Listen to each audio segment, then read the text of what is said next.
Our presenter today is Dr. Adam Dale. He's the Associate Chair for Extension. He's an Associate Professor of Turfgrass and Ornamental Entomology at the UF IFAS Entomology and Nematology Department. The goal of his lab is to generate more sustainable, ecologically based management strategies that benefit the environment as well as the turf and ornamental industries.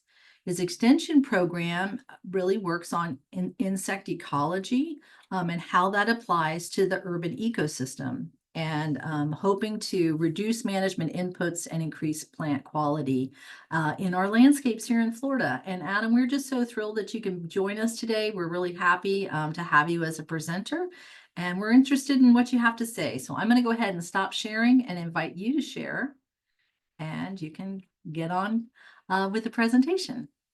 All right. Thank you, Wendy. And thanks for that photo of me from many years ago. Good afternoon, everybody. I'm excited to be here as well. I'm very excited to see such a great turnout. Let's see. Can you give me a thumbs up, Wendy, if that looks all right? Awesome.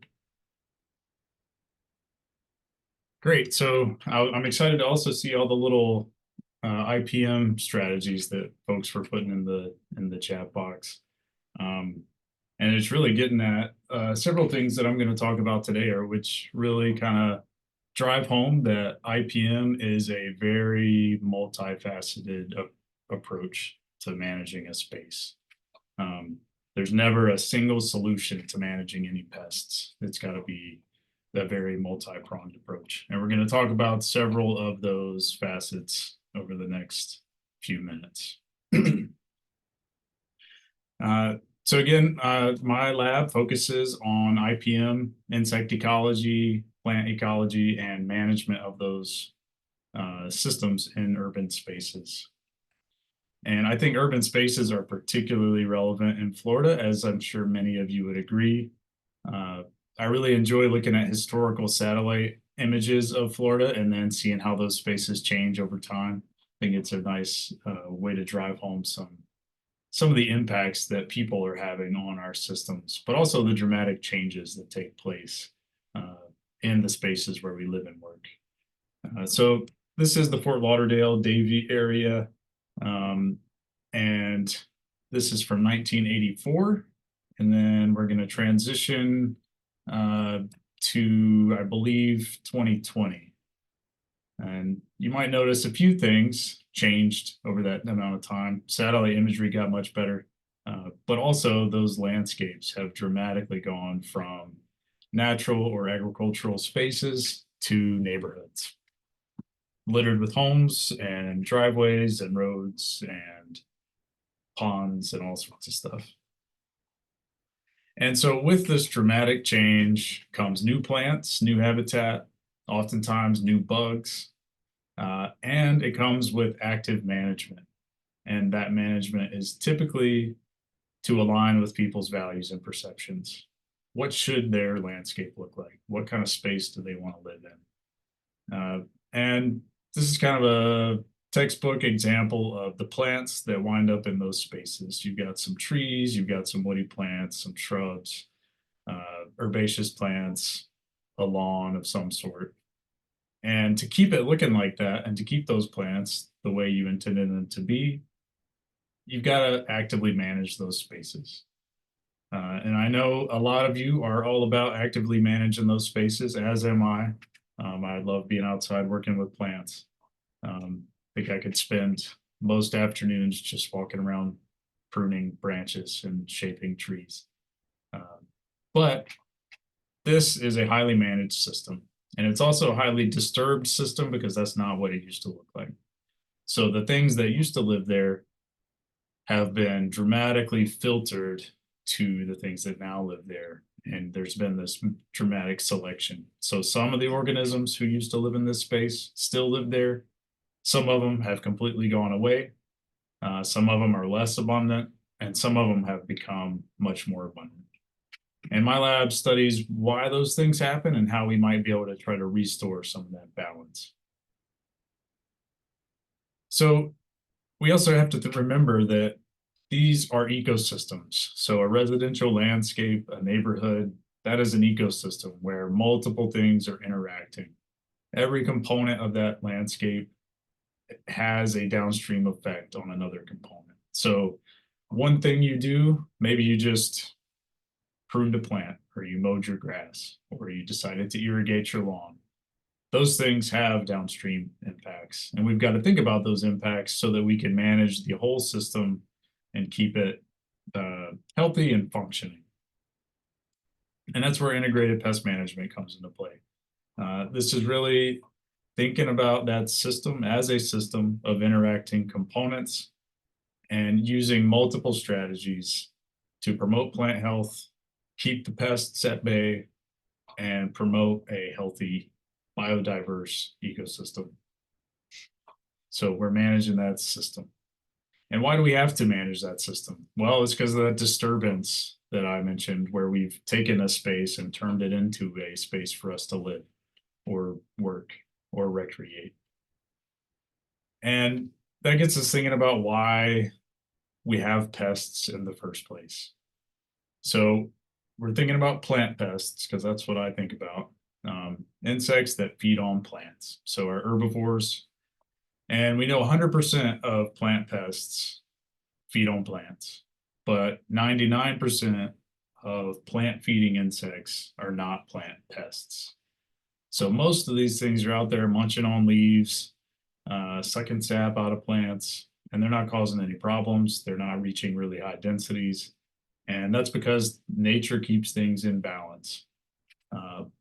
But when we have this really dramatic disturbance, that's when things change and some organisms take advantage of that change.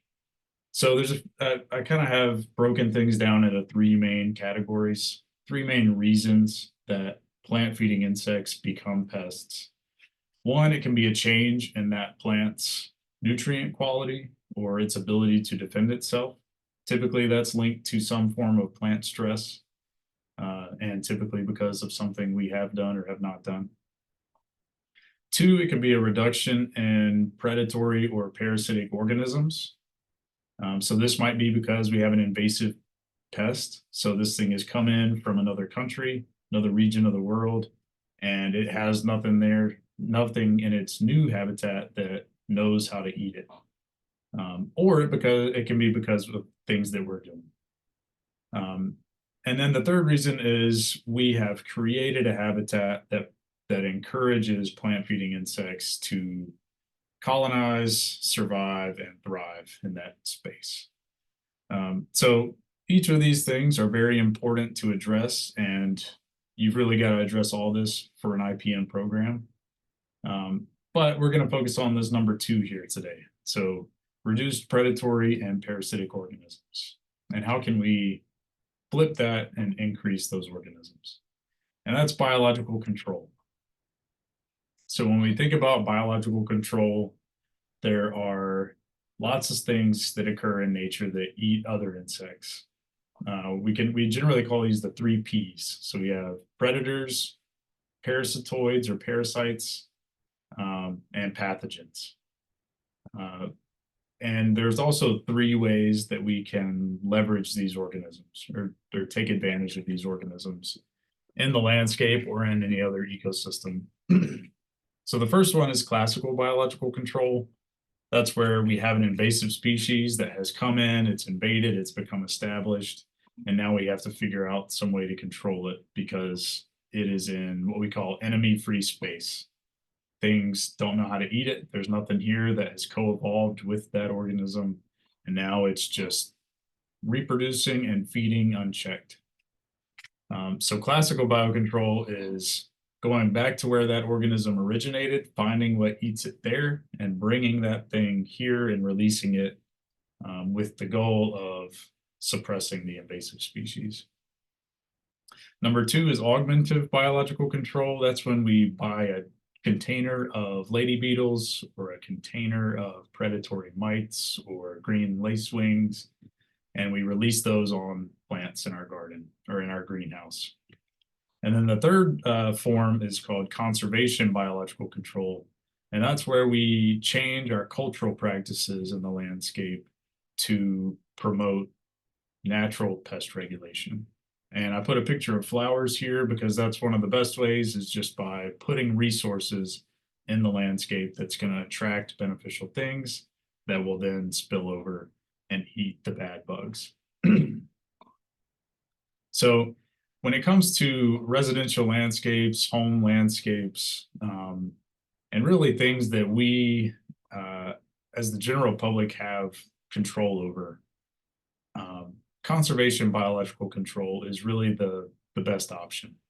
It takes decades and millions of dollars to conduct classical biological control.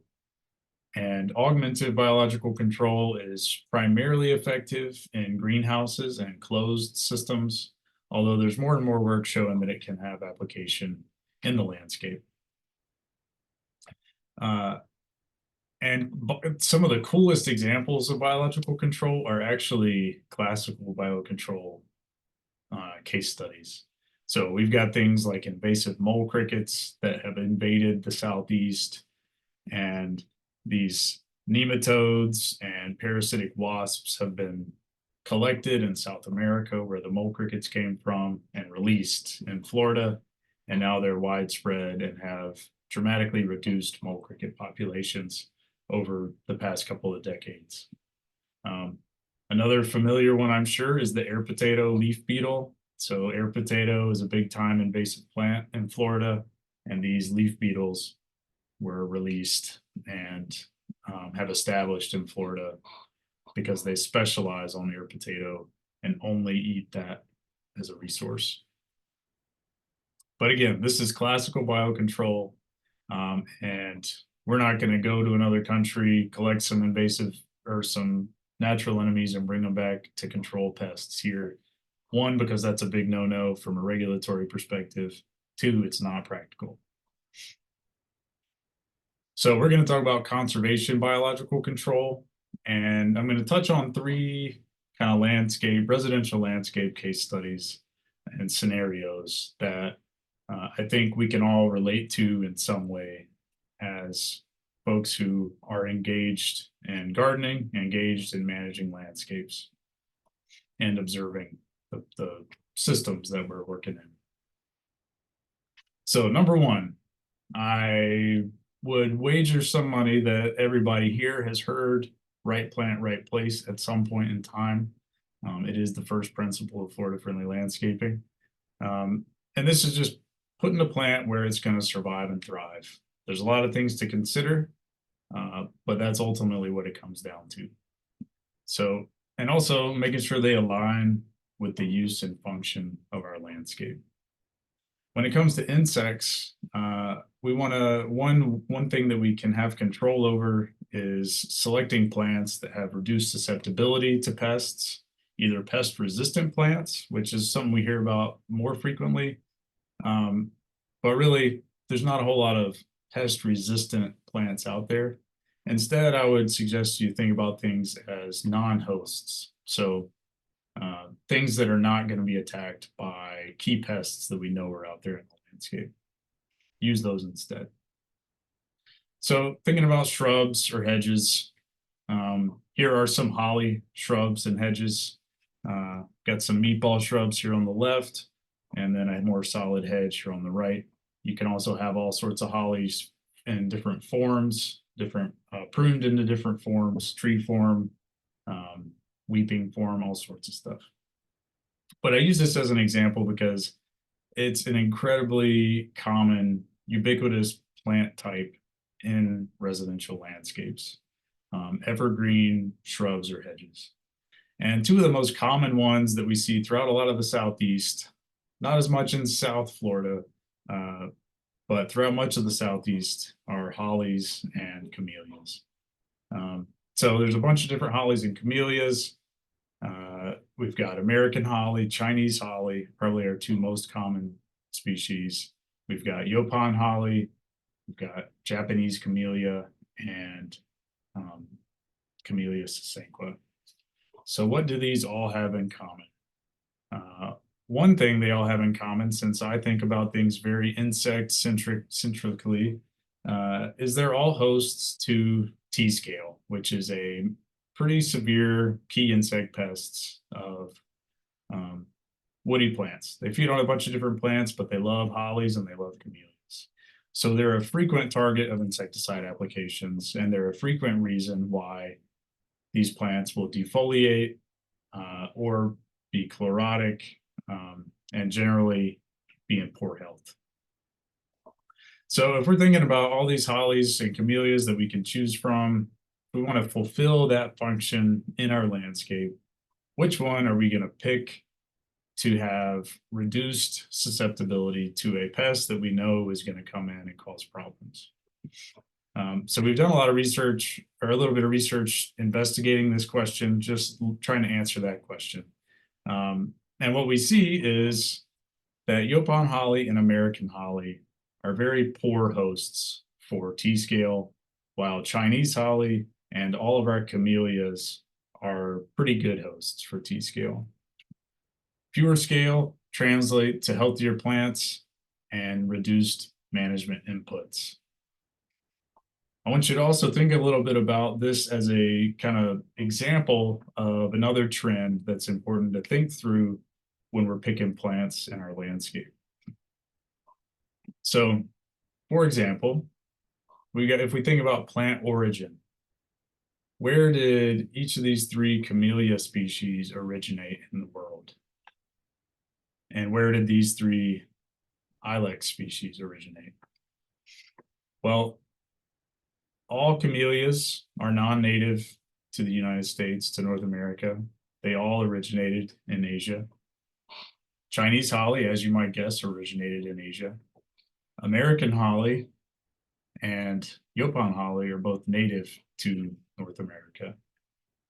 T-scale is native to Asia. So if we think about this evolutionary history, T-scale is very good at feeding on plants that are native to where it originated, whereas it's not very good at feeding on plants that are native to here where it did not co-evolve.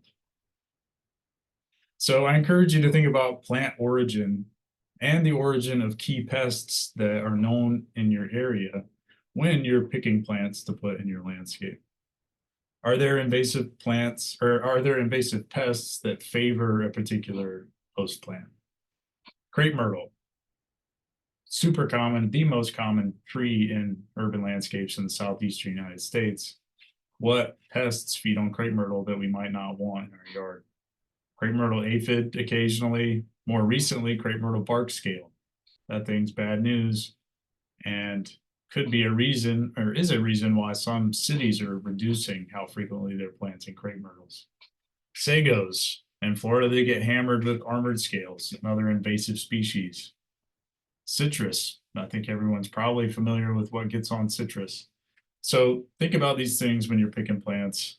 Are you selecting a plant that is going to come in with problems and need more intensive management moving forward? Or can you pick a plant that fulfills that same function, but has very reduced pest susceptibility? So a lot of people have lawns in Florida. I think that's probably no surprise to anyone.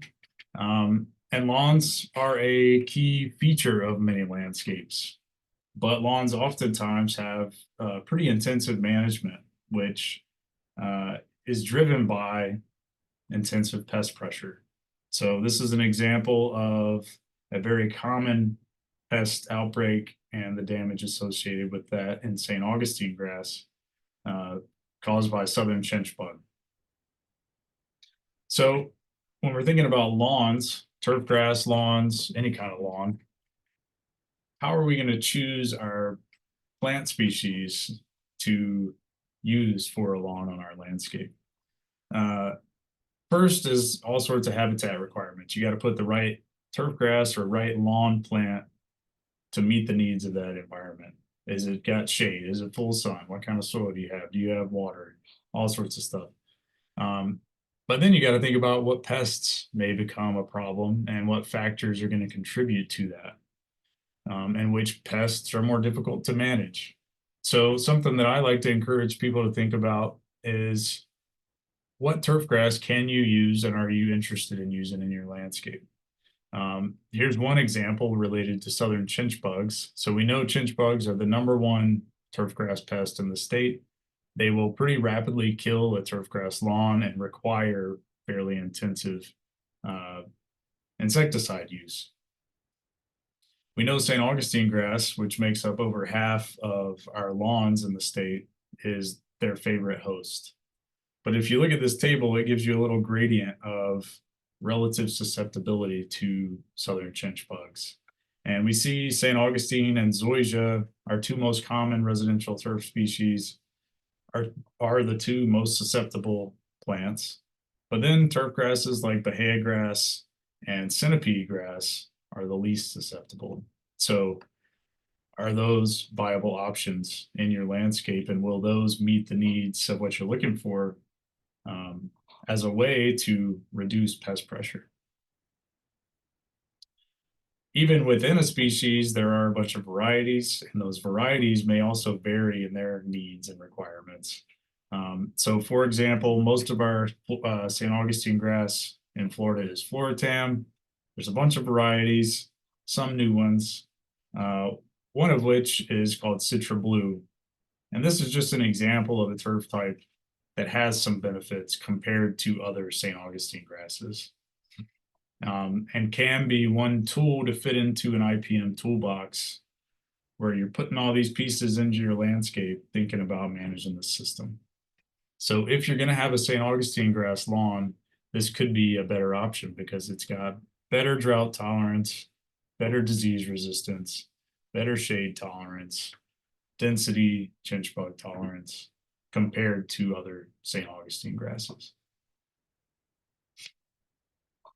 So when you're thinking about turf grasses, pick ones that are going to be less susceptible to pests and more tolerant to your local environmental conditions.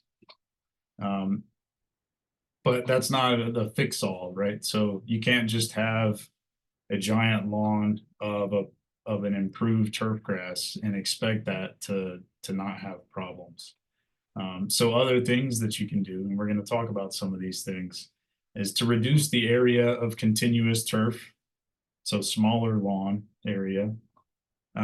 You can mix it with other habitat types, and like I already said, match it with your right plant, right place, and manage it the way it needs to be managed to stay healthy.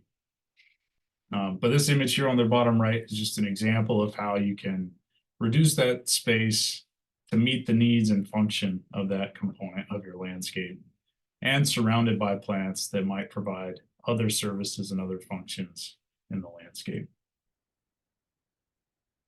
So right plant, right place fits within IPM because it gives you the ability to fulfill different functions in the landscape and reduce the management requirements of that space.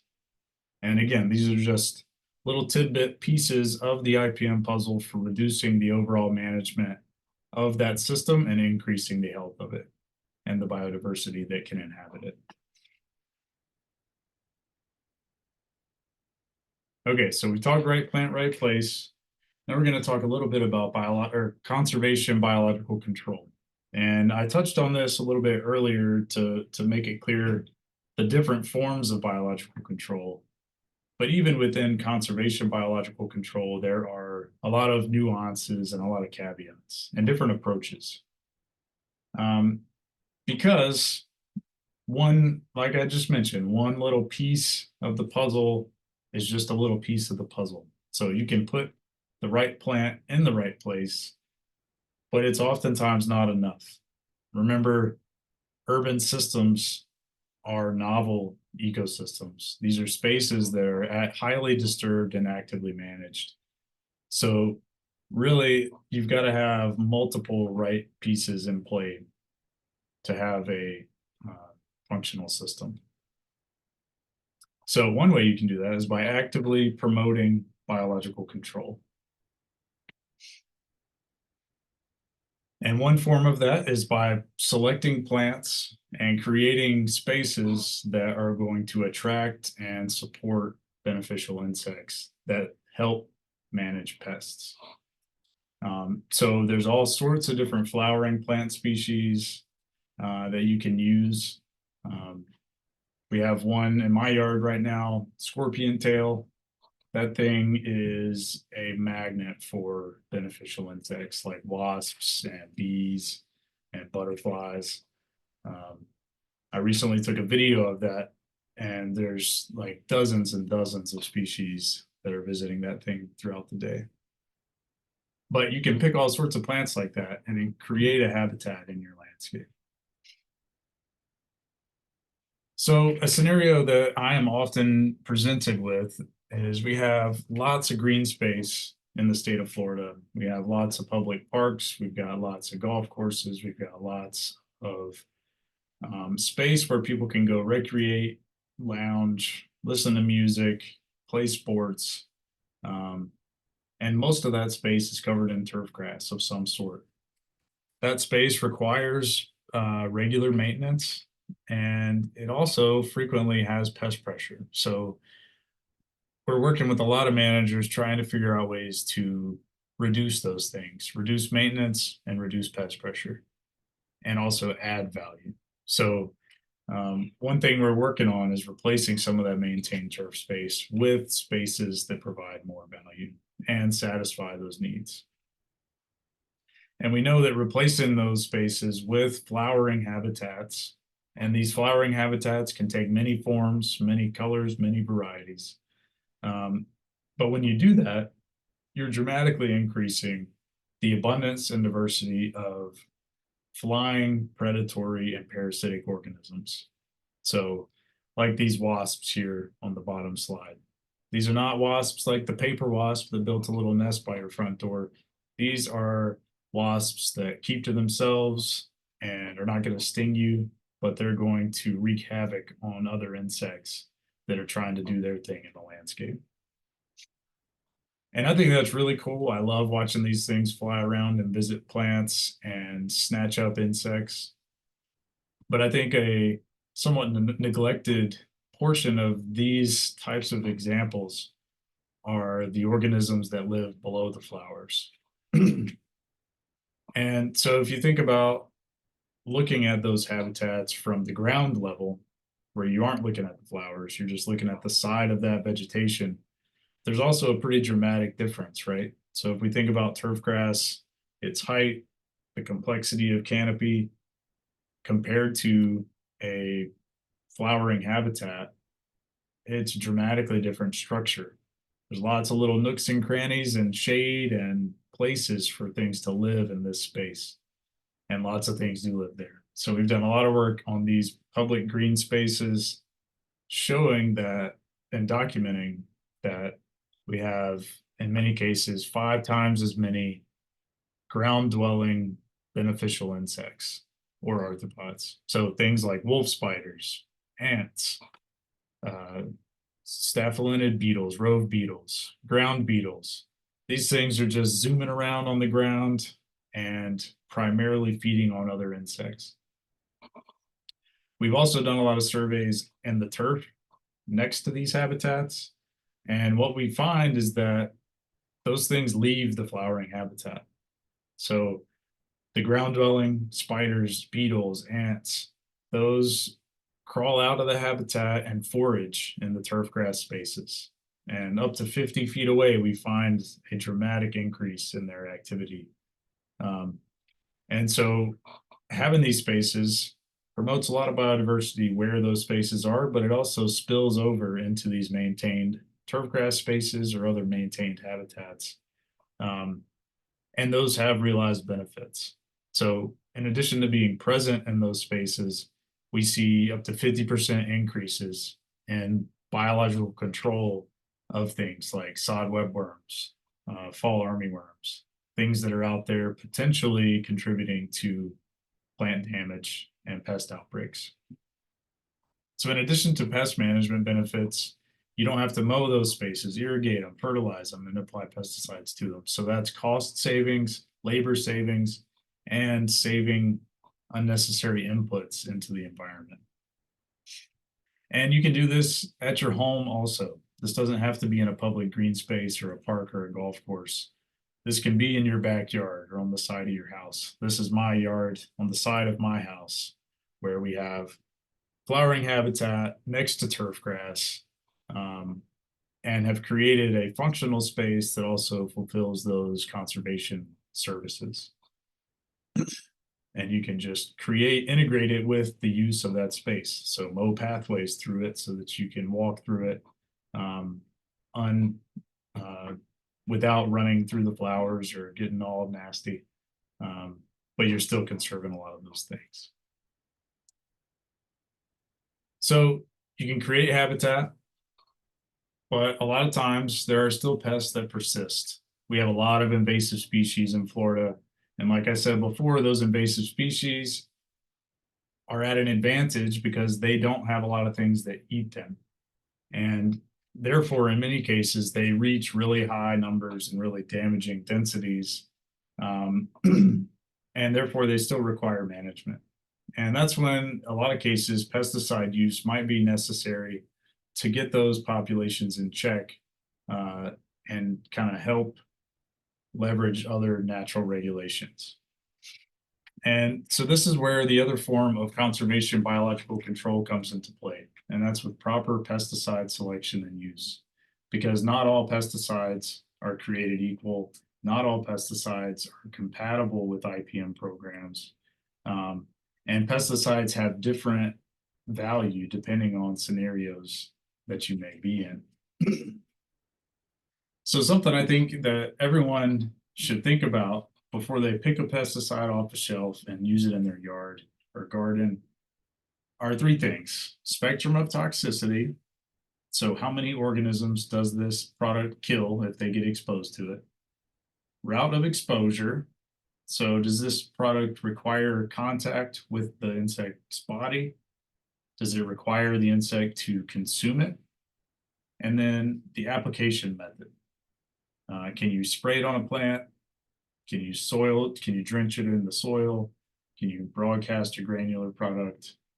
Each of those three things makes a difference when it comes to compatibility with IPM programs, but also compatibility with biological control. And that's, for example, we know a lot of things have negative impacts to non-target organisms. And that's primarily our biological control agents. So things like spiders and beetles and wasps, things like minute pirate bugs that are very active, very voracious predators of a lot of soft-bodied insects like aphids and thrips. So how can we tailor our product selection to manage invasive pests that are relentless without killing these organisms so that these organisms can help us out along the way? And one kind of case study example that we've worked with in this scenario is with thrips. And so if you have ficus, if you have green buttonwood, if you have roses, Indian hawthorn, there's a lot of plants in the landscape that are thrips magnets. And especially when we're talking about thrips like this one up here on the top right, which is chili thrips. And this thing is highly prolificous. It feeds on over 200 different plant species. And when it feeds on those, it scrapes up the leaf surface and then sucks up the juices, which leads to this really severe scarring damage, and in heavy infestations, defoliates the entire plant. So let's say you've got a bunch of Indian hawthorn or roses in your landscape, and those things are getting hammered with insects. So one thing to consider: can you replace that plant with something that's not going to get hammered? But two, if you're really set on having those plants and they fulfill the function that you want, there are tools that we can use to manage those invasive pests and keep them at bay while still leveraging biological control organisms. So you go to your local garden center and you see two products on the shelf. One is contains the active ingredient spinosad, and one contains a pyrethroid like cyhalothrin, lambda cyhalothrin, something ending in THRIN. So number one thing, which I think everyone should know, is that you need to look at the label, see what that active ingredient is. In this scenario, we have these two active ingredients. And now we're going to think through spectrum of toxicity, route of exposure, and application method.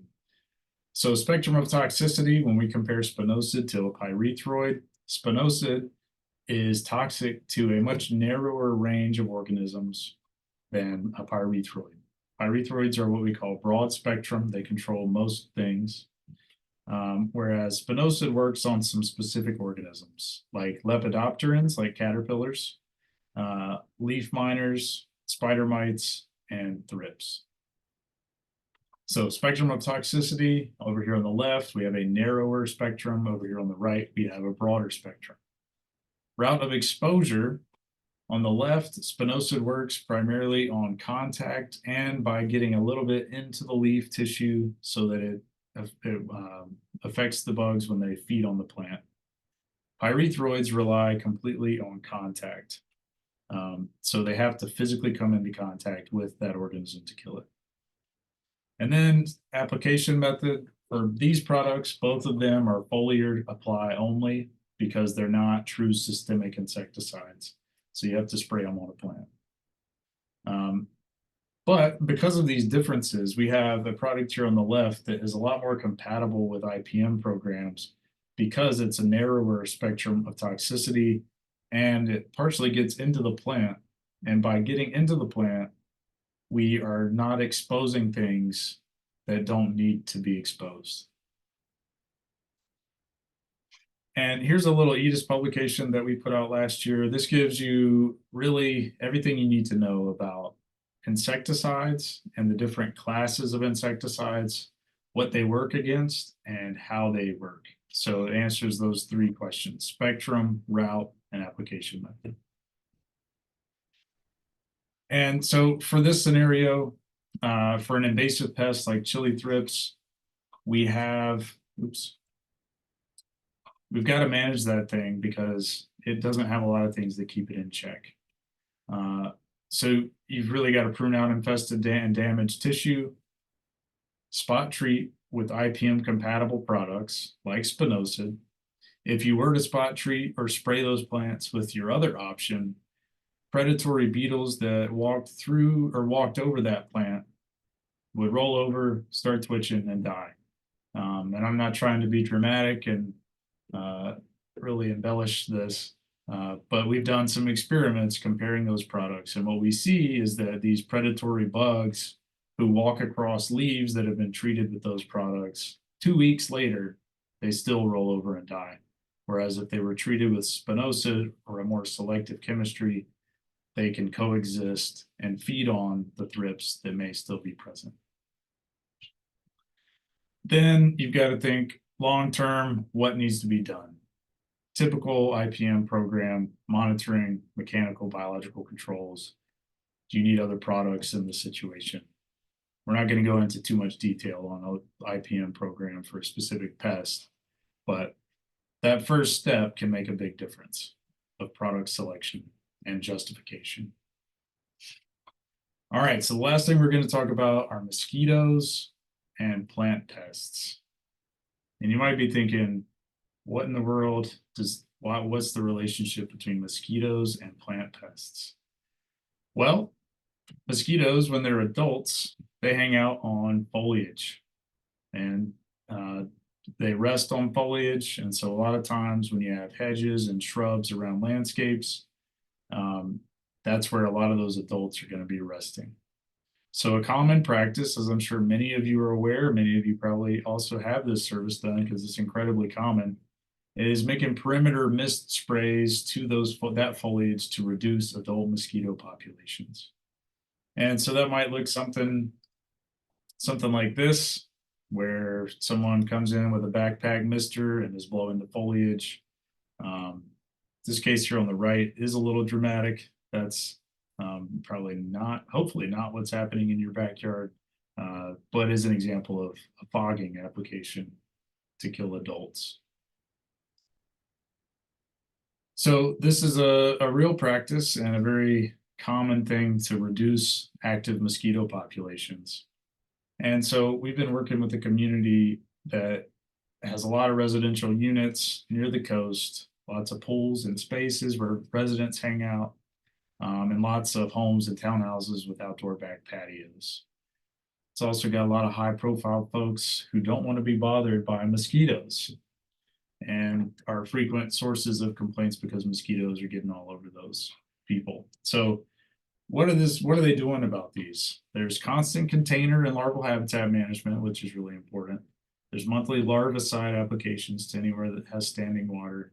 And then there are weekly fogging all the shrubs with an insecticide called etofinprox, which is a pyrethroid, similar to that triazide insecticide that I showed you for thrips management as an option. So that's what they're doing. We're not going to talk a whole lot about mosquito management programs, but this is what they're doing, or what they were doing. And they had another problem that showed up a few months later after they started this program. And that problem looked a little bit like this. So you may see the trunk, the woody tissue on this plant is black. The leaves are all covered in white waxy things. Lots of the shrubs are covered in black sooty mold. Lots of the trees are covered in white wax on the bottom, and the tops of the leaves are black. And this is very indicative of outbreaks of sap-feeding insects like whiteflies, mealybugs, and scale insects. And upon inspecting all these plants, there was not a single lady beetle, syrphid fly, lacewing, parasitoid wasp, nothing. And when you have these really high pest infestations, natural enemies like that should follow. So this is what we call a secondary pest outbreak. And that's when insects that are typically present in a landscape, but not at high densities and not damaging densities, suddenly become really, really dense and damaging. And scale insects are one of the most common examples of that. And the reason for this is frequent broad spectrum insecticide use, like this mosquito fogging, kills most of the predators and parasitoids in that space and does not kill a lot of the things that are more difficult to control, like scale insects. And this is a very well documented response to these types of practices. And so we came into this situation seeing these effects of this really intensive adult mosquito control program, and made a few recommendations. One, continue larval habitat management. Two, continual larvicide of applications to standing water. Three, incorporate some mosquito repellent systems in the patios and public spaces. And three, most importantly, reduce adulticide fogging frequency.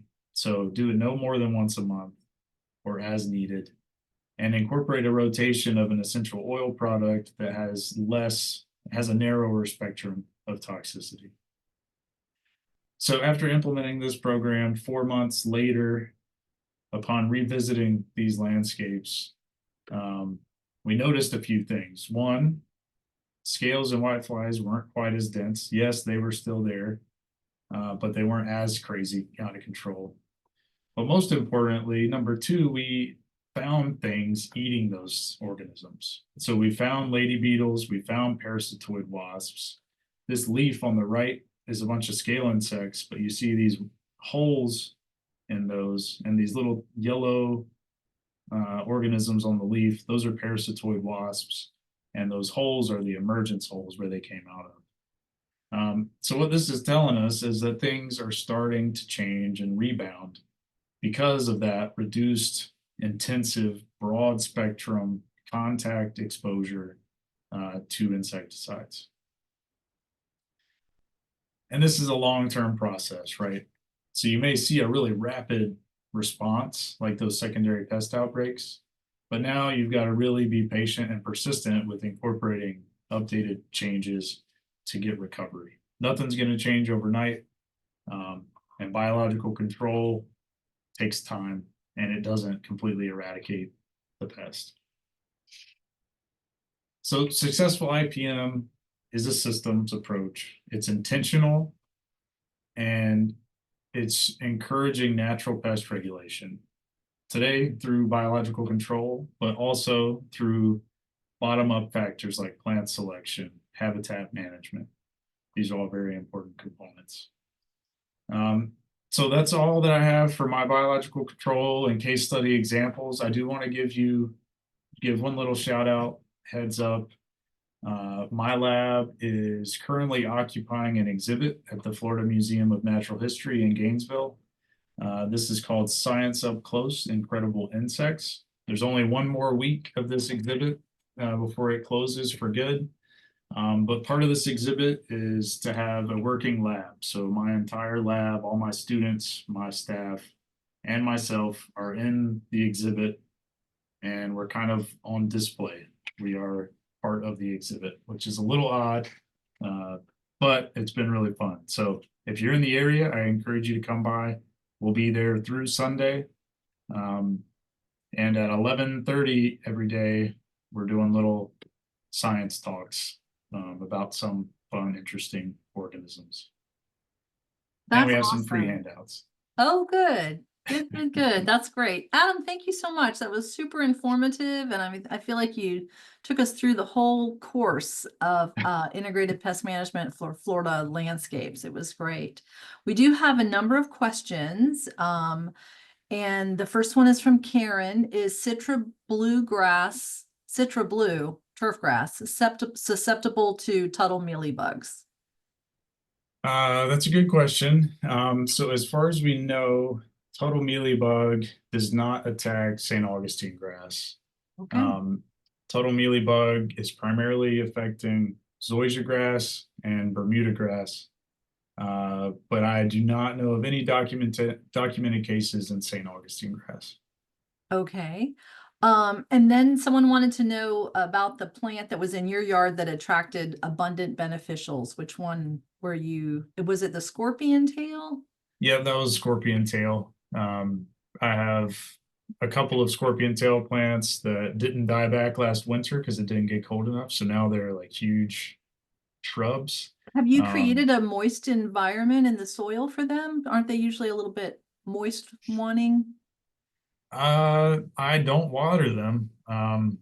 Okay, I guess that soil probably stays a little wet. It's not too far from where my downspout from my gutters goes. okay, Um, okay.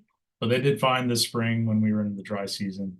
If Great. you come to the museum exhibit, we actually have a video looping that has some just video that I took of those plants and all the wasps and things that were visiting Oh, terrific. Maybe I'll come to your house for the pollinator census tomorrow. them. Um, and what would you suggest? Now, I have a suggestion for Luda. Luda has 20 plus acres. She would like to reduce turf grass space that would be cost efficient. And Luda, I would say plant trees, but let's see what Dr. Dale has to say. Yeah, I would say plant trees also. Number one, that's gonna have the largest space impact for the least effort, I would say. Mhm. Um, and having that structure and trees provide so much value. That's Yeah. what I would do first. But then beyond that, you could do things like create wildflower habitats. You could create maybe some more ornamental plantings. Um, but creating that structure is really a very important approach. Trees, shrubs, herbaceous plants. Terrific. Now Joan has heard that there may have been some concern with neem oil. I'm unaware, so inform us. Are there some concerns with neem oil now in 2024? I'm also not aware of any concerns with neem oil. Okay. Um, I could Well, just be out of the loop on that, but I'm not aware of any recent it does developments. have broad spectrum effects, right?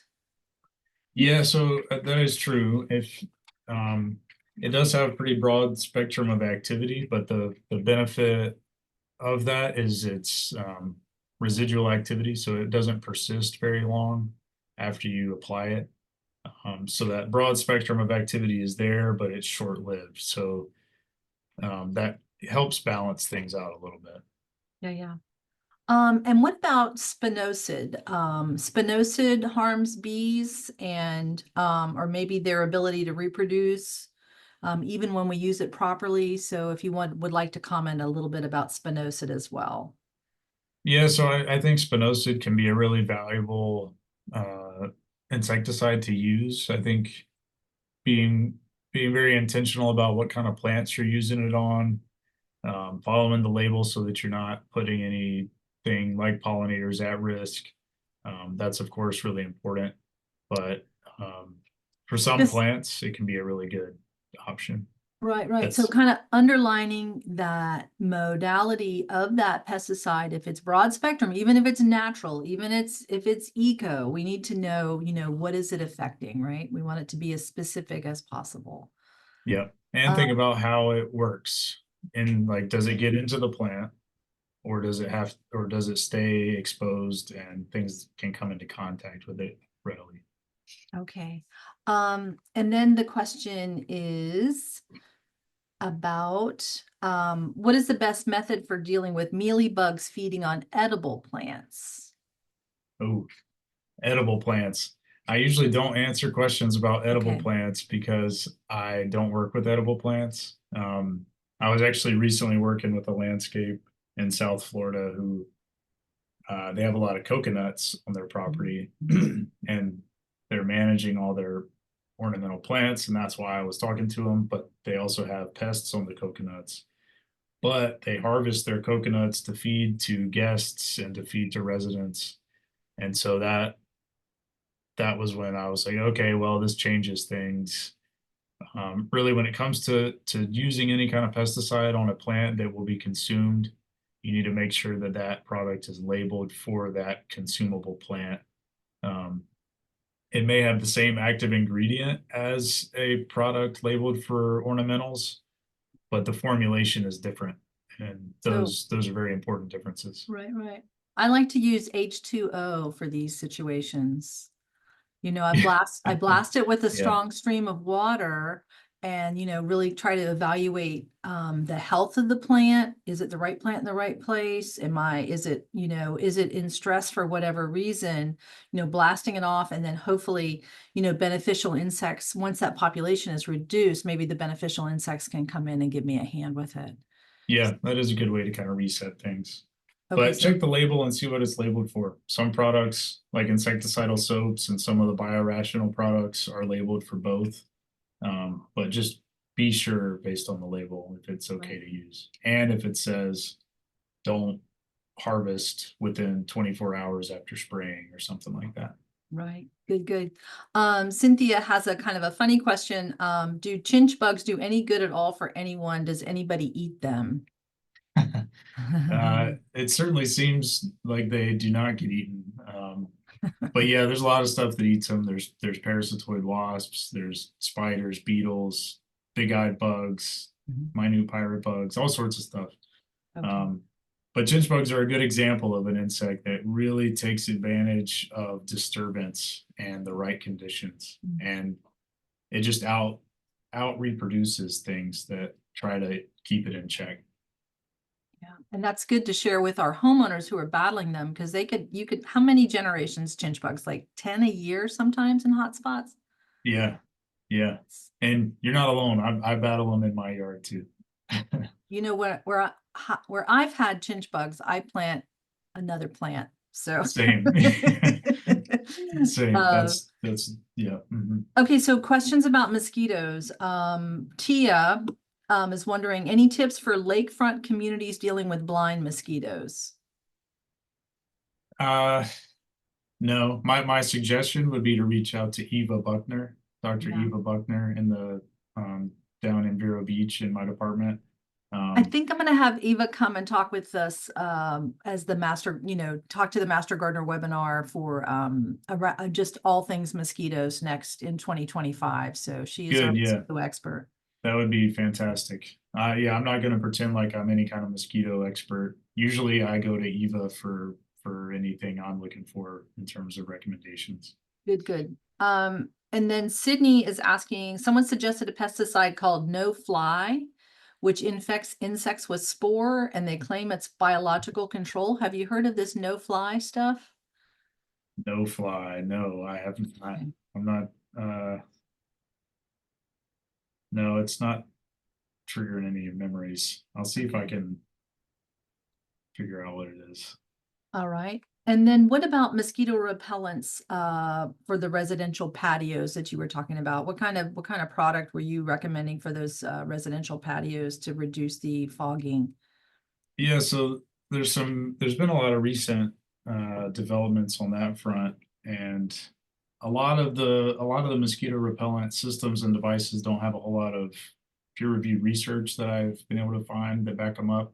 Um, but one uh, that does seem to have some decent evidence that is effective are the Thermacell mosquito repellent systems. And there's a bunch of different forms of the Thermacell. They offer a lot of different products. Uh, but they have some products that you can deploy like little stations on your patio. And they basically create these uh, buffer zones or these safe spaces of like a 10-15 foot radius that helps repel mosquitoes. And they basically volatilize an insecticide that is similar to pyrethroids, um, but is not. But that mode of dispersal is not harmful. It's not like spraying pyrethroids all over. So Okay. those are the systems that we recommended in that case. All right. Um, there's some other questions here that Jan is asking, how, in your experience, how well do trap plants work as IPM? And is there Uh, any good source of information about trap plants? I usually see it more in a commercial setting, but what do you think, Adam? Yeah, same. I usually see it more. I've seen people use it in like a nursery setting or in agricultural situations. Uh, I'm not sure in a residential landscape or an urban landscape. I'm not sure what the best So I've option would seen it be. used, I've seen a plant used as a trap plant that did work, and it was lemongrass. Hmm. And they planted a ring of lemongrass around their vegetable space, basically. And so I think that the density of the grass and the size of they claimed it stopped pests from coming in. But then I'm Okay. also thinking, if they flew in, how are they going to get out? And then for Yeah. disease issues, how do we have that airflow? Which Yeah. is so critical for disease problems. So That's uh, true. There's that's a, also it's a good another question. form of trap plant would be like something that basically a plant that's susceptible to some key pests that you are worried about in your landscape. Mm. And you just manage that plant as kind of a sacrificial plant that can get infested with those bugs, but maybe you treat it intensively with insecticides or you Okay. mechanically control it when they Yeah, get thank you infested. for, that's more of the trap plant she was talking about. Okay. All right, Okay. thank you. Um, let's see. There's some questions. Does buffalo grass grow in Florida? No. Is centipede grass the same as torpedo grass? No. Will the beetles that eat air potato, is there anything like that for Virginia creeper? I hope not. No, So not that I'm aware of. no, Virginia creeper is related to grape, so I don't think we want to do too much there. Um, and she said, Brenda says, I have left native ants in my landscape and they don't seem to be bothered by fire ants. Would you like to comment about ants? Sure, yeah. So ants, I'm certainly not an ant expert. We do have some ant experts in my department, but ants are a pervasive component of urban landscapes and lawns. Um, and so fire ants, of course, the red imported fire ant, that's an invasive species that is incredibly aggressive and outcompetes a lot of native ant species. But there are some ants that can cohabitate with fire ants or can outcompete fire ants. So one of those is pyramid ants. And they're good ones to have in your yard. Most ants are great to have in your landscape because they provide a lot of functions and services in that ecosystem. But they can certainly be a nuisance. So like in my backyard, on our patio, there's always different ants crawling around. We have trap jaw ants and all sorts of really cool ants. But we don't always want those crawling all over our legs and stuff. So you can create like little perimeter treatments to keep them out of those spaces. But I always encourage folks to not just broadcast treat their whole lawn for ants, because that's only creating situations that may cause those secondary pest outbreaks, because ants do so many things that keep things in balance. Okay. Some people are wondering if they come to the museum, can they ask you questions, or are you behind the glass? So we actually have a sign on the glass that says, "Please do not tap the glass. It scares the entomologists." But yeah, no, I am accessible, so you can ask me questions. Okay. Someone just said that had an aerial spraying of Naled for mosquitoes. How toxic is that? It's pretty toxic. Yeah, pretty toxic. Yeah, I mean, toxic. yeah, I don't know a ton about it, but I know it's a pretty broadly toxic chemistry. But the way they do it is, I mean, the exposure to people is very, very limited and minimal. Below, it meets safety regulations, I guess is what I should say. Great. Hey, Adam, people are asking about this poster up at the top of this slide here. Yep. That infographic, how can they get a hold of that? Yeah, so if they come to the museum, they can get one. But those will also be for sale through the IFAS Extension bookstore any day now. And Okay. so that's actually a piece of a brochure. So that's one part of the brochure, but the whole brochure is about integrated pest and pollinator management. And so one side has this infographic and talks about IPM and IPPM. And then the other side of the brochure has a bunch of different plant species that are great to conserve wildlife. And it has some information about what pests those plants may get, if they get any, but also what beneficial insects those plants support. And we have one for North Florida and one for South Florida. Great. Well, Becky just put a link to the bookstore in the chat box, so check that out. Just Yeah, for the so sake of time, Adam, I know you need to get back to the exhibit behind the glass, so I have one last question for you. We do have a lot of questions. Many of those questions I believe that you can bring to your agent, or as master gardeners, you could do the research and kind of go after those. But Evan is asking about coontie in the landscape. Every year, severe black scale infestation keeps trimming them back, but they come back.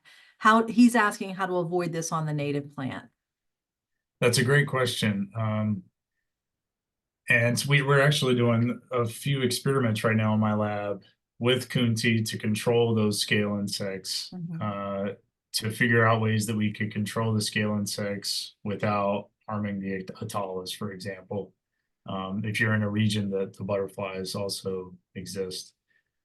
I guess the short answer is I don't know yet what you should use, but the long-term answer is we are working with a few products that are either essential oil based or fungal based that seem to be doing a pretty good job. And some of those products are commercially available. So stay tuned for that. We should have some answers by the end of the year in terms of what works well on those and what's safe for non-target organisms. Because we know there's some chemistries that work really well to control scales, but there's other concerns with that. Great.